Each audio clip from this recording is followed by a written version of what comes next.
नमस्कार बंधुगण। प्रभु गणेश को सुख और समृद्धिर सौभाग्यर देवता बोली विवेचना करा जाइथाए। अनेक लोक निजर निजर मनस्कामना पूरण पाई घरे गणेश मूर्ति स्थापित करिथांती। तेबे घरे गणेश मूर्ति रखिबाकू बहुत शुभ मना जाइथाए।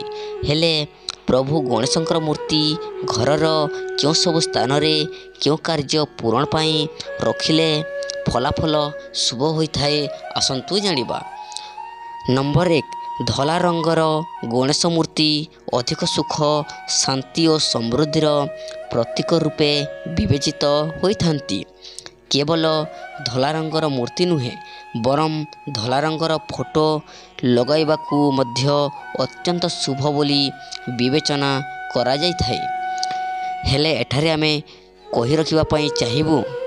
नंबर 2, गणेशंकर मूर्ति को घरर पूर्व और पश्चिम दिगरे रखिबा उचित। घरर पूर्व उत्तर दिगरे गणेशंकर मूर्ति स्थापन पाई भल दिग बोली मना जाइथाए।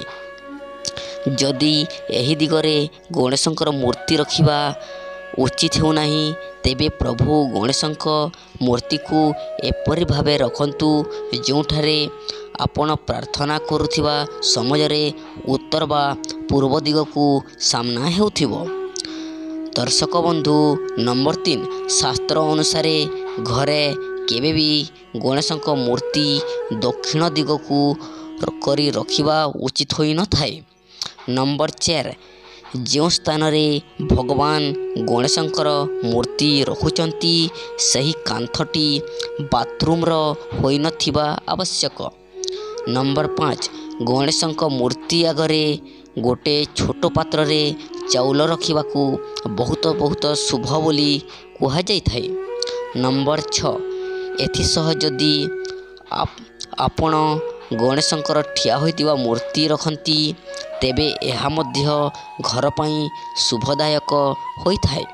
नंबर 7, प्रभु गणेशंकर मूर्ति को बेडरूम रे भूल रे भी रखंतु नहीं। जदि कौनसी परिस्थिति जोगु गणेशंक मूर्ति को निज बेडरूम रे रखिबाकू चाहुचंती ताहाकू रूम रो उत्तर पूर्व दिगरे रखिबा आपणଙ୍କ ପାଇଁ ଭଲ ହେବ।